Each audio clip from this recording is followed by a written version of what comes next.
ምን አለች? አንተ እንዴ ከቤት እኔን አመነጫጭቃ ታስወጣኛለች? እሱ ይገርማል እንዴ። አረ የራሷ ጉዳይ። ትናንትና ኪንጎን ካላመጣ ብላ እንደዚህ ሲሌን ይዛኛል ነበር። ዛሬ ምን ተገኝቶ ነው እንደዚህ እኔን የምታመነጫጭቀኝ? እና ወይስ ፍቅሩ አልቆ ነው? ልክ ናት እባክህ። በሰዓቱ እኔም እሷም ሰክረን ነበር። ባቡሬን ሳናስቀኝ አንቀር። ምንም ቢሆን አንድ ወንድሟ ነው። በለው ጭራሽ ከሱ ጋር ተነካካ። በልበል የራሱ ጉዳይ ነው የለውበት። ወይኔ እጅ ላውራት እንዴ? ቆይ አንተ ሄደህ ምን ልታደርግ? አላውቅም። እስክትረዳኝ ድረስ እነግራታለሁ። ምኑን? ሁሉም ነገር እስክትረዳኝ ድረስ በቃ ላውራት እሞክራለሁ። ቆይ እንጂ እንዴ አንተ ምንም እንዳትለኝሽ። ይሁሉ ጣጣ አንተ ነው። ደግሞ እኔ ምን አደረኩት? ታወራለህ እንዴ? ለአንተ ብዬ መሰለኝ እንደዚህ የሞራል እንደዚህ ድቀት እስኪደርስብኝ ድረስ የምታመነጫጭቀኝ። እንዳትከተለኝ። የአንተ እርዳታ ምንም አያስፈልገኝም። አንተ ነው ሁሉም ነገር ያበላሽው። እኔ? አዎ መጠጥ ስጠጣ የምናገረው ነገር እንደማላውቅ ያውቅ መጠጣ መጣልኝ። ስትደሰቱ መከራ፣ ስትከፉ መከራ፣ ስትጣሉ የምታለቅሰው አንተ። ይህ ችጋራ ለራሱ ብዬ እንደዚህ ባረኩ እንደዚህ ይለኛል እንዴ? ቆይ ትመጣለች። አንቺ ዳኒ እዚህ ምን ታደርጋለህ? ትታወቃላችሁ እንዴ? አዎ ኬት አመጣሽ? ደሞች እንደምብላለ ታውቃታለህ? የቤዛ ወንድም አይደለ? አዎ ፍቅር፣ አሁን ከዚህ ቤት ታስወጭኛለሽ ወይስ ምንድን ነው የሚሻለን? እማዬ እኮ ሳሎን ናት። እንዴት አድርጌ ነው ማስወጣ? እኔማ ተመችቶኛል። እዚህ ከአንቺ ጋር ያበደ ነው የምልሽ። እማዬ ከሳሎን እስክትወጣ ድረስ ብቻ ነው እንጂ ከዚህ ቤት ትወጣለህ። ሄለን እዚህ ጠብቂ።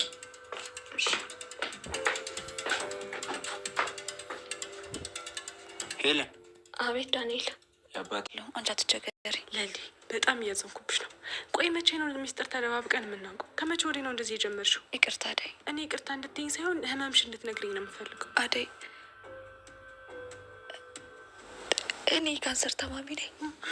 ማለት ለሊ ካንሰር ማለት አልገባኝም። ለእኔም ታምር ነው። ምን እንደማደርግ እራሱ አላውቅም።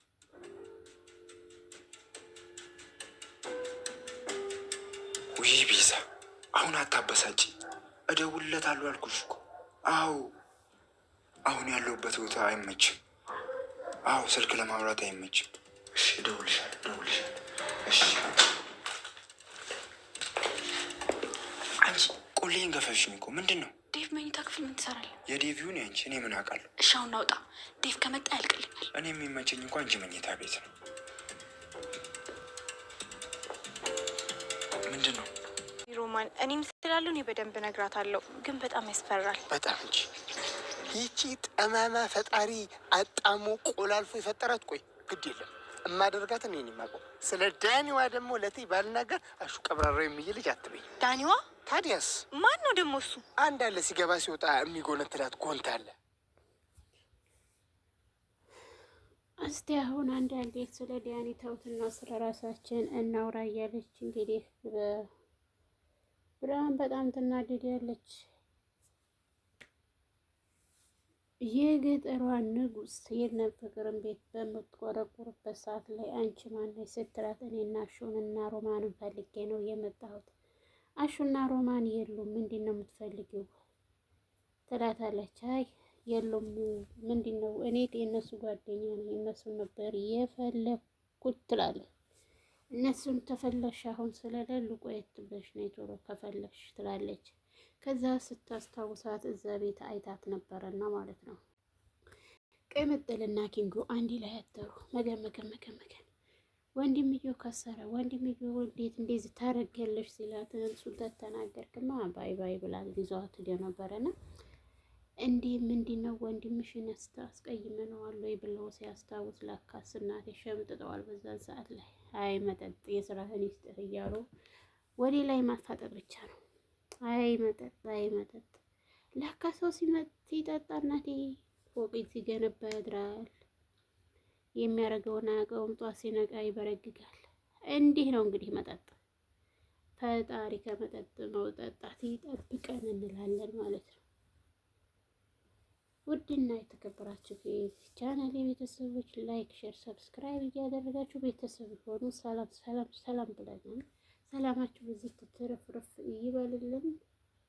በያላችሁበት ያለ ሰላምታና እዝነት አይለያችሁ። ሀገራችንንም ሰላሟን ይመልስልን። ወደ ቀድሞ ማንነቷ ከብጥብጥ አውጥቶ ወደ ፍቅርና አንድነት ይለውጠን። አደይ ለምንድን ነው ዴቭን ተወት ያረግሽኝ? እኔ እስከ መቼ ድረስ ነው አንቺን በመታገስ የምኖረው? አሁን ላይ ሁሉም ነገር እያስጠላኝ ነው። አሁን ላይ እኔ ያለሁበትን ነገር ልትረጅልኝ አልቻልሽም እያለ እንግዲህ በጣም አዝኗል ማለት ነው። ምክንያቱም አሁን እሷ ሊሊ ሊሊ እያለች እሱን ረስተዋለች። የሊሊ በሽታ በጣም አስደንጋጭ ነገር ነው። ነገር ግን ለድራማ ብሎ ይሄን ከባድ በሽታ ምን ነው? አይ ይሄ እንጀራ፣ አይ ይሄ እንጀራ ባሰሪ ይሻልሻል ሊሊ። ይህንን በሽታ እንዴት እንደምፈራው ፈጣሪ ሆይ፣ ከክፉ በሽታ እሱ ይሰውረን ነው። ሌላ ምን ይባላል? እና አሁን ላይ አዴ ለምንድን ነው የተጨናነቅሽ እያለሽ እኔን ትተሽኛል እያለ ዴቭም ወቀሳውን እንደቀጠለ ይገኛል። ወቀሳው እንግዲህ ምን ይፈጠር ይሆን? አደይ እስከ መቼ ድረስ ነው በዚህ ሁኔታ ላይ እያለች ትዳሯን ረስታ ላይ ሊሊ የጓደኛ ጥግ ድረስ እየሄደች ነው?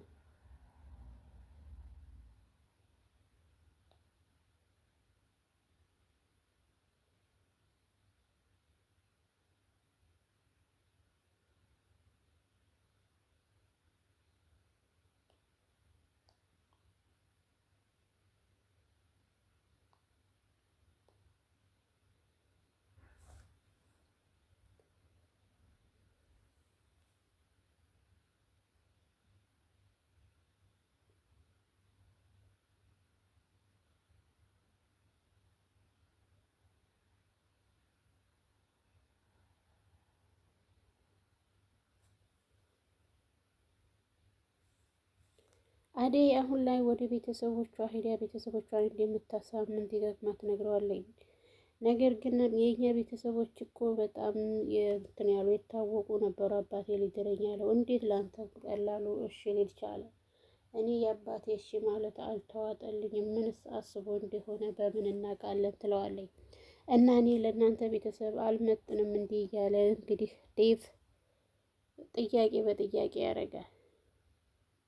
ሮማንና አሹ ሊዝናኑ እንደሄዱ ሩታ ቅምጥሏ ሩታ ትመጣለች። ደስ የምትል የድራማው ድምቀት እሷ መታ በምትጠይቅባቸው ሰዓት ላይ አሹ እንግዲህ ትንሽ ደበር አድርጎት ነበረ። ያን ደበር ያደረገው ደግሞ ሁልጊዜም ከኪንጎ ጋር ነው እየሮጥሽ ያለሽ፣ ከዳይመንድ ጋር ነው የምትሰሩ፣ ከአሁን ላይ ጭፈራ የለ ምን የለ እያለ እንግዲህ ገጭቋ እያለ ነው። የፍቅር አፍቃሪ ደግሞ በሽምተ ኋላ ነው እንዲከክ የቂጠከክ ነው። የፍቅር ወንድም የቤዛ ወንድም ማለት ነው። እና ከኋላ እያሾፈሾፈ ይገኛል። እንዴት ወዴት እየሄዱ ነው ብሎ በዛን ሰዓት ላይ እንግዲህ ወደ ፍቅር ከቸች ለማለት ነው ይሄን ሁሉ እያደረገ ያለው። አሹ ከቤት እንዲወጣለት ቀስ ብሎ ወደዛ ሂዶ ነው ሁሉንም ነገር ለመፈጸም እየፈለገ ያለው። በዛን ሰዓት ላይ ሂዶ ምን እንደሚያደርግ አይታወቅም። ደስ ይለኛል። ምንድን ነው የምትጋብዙት? እኔም አብሬያችሁ መጋበዝ ፈልጋለሁ ትላለች ሩታ።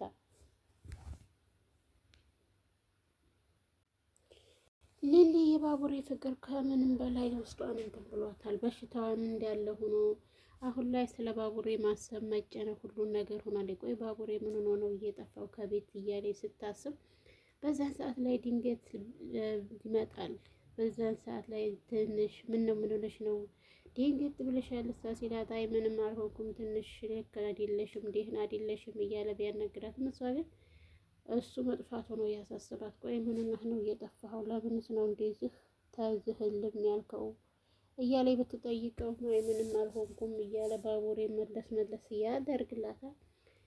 ሊልዬ ይሄ በሽታ ላንቺ አይገባም ነበር። ሌላ ነገር ቢሰጡሽ አክተሮች ውስጥ ምን አለበት ይሄን በሽታ ላንቺ የመሰለሽ ልጅ ታሚመኙልሽ ማለት ነው። ፈጣሪ ይፈውስሽ ነው። ሌላ ምን ይባላልና ሊልዬ ትንሽ አንቺ ነገር ነው እያሳሰበኝ እያለ ባቡሬን ተጨናንቋል። ባቡሬ ስለተጨናነቀ አደይም ስለተጨናነቀች መድኃኒት ፍለጋ ተፍ እያሉ ነው። ተፍ ብለው እንግዲህ ዶክተሩ ጋር ዶክተር እየሆየ ደግሞ ወደ አደይ ላይ ልቡን ጥሏል። ዋጀል ጥላውን እያዣበበ ነው። አይዴ ባላየህ ጉድ አንተ ሰውዬ ሊሊን አታፈቅርም? ይችን የመሰለ ቆንጆ አደይ ላይ የምትሟዘዘው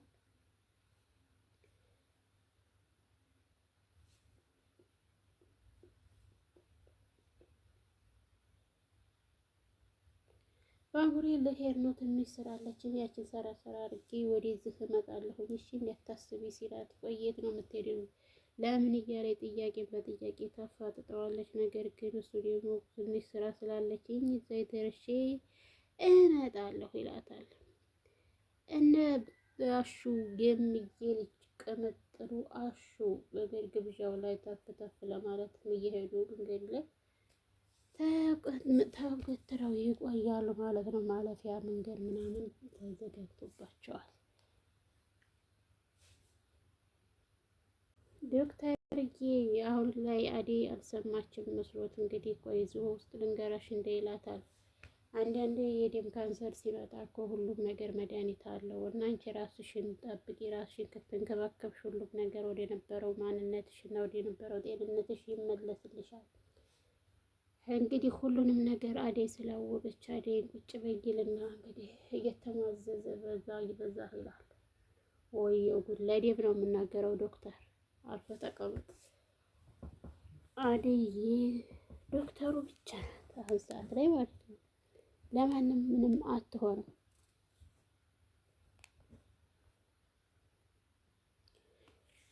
ውድና የተከበራችሁ የቻናል ቤተሰብ ላይክ፣ ሼር፣ ሰብስክራይብ እያደረጉ ቤተሰብ የሆኑ ነባር የነበራችሁ ደግሞ ላይክ ሼር አድርጉት። እስቲ ላይክ አድርጉት፣ አትሞቱም፣ አከፍሉበት።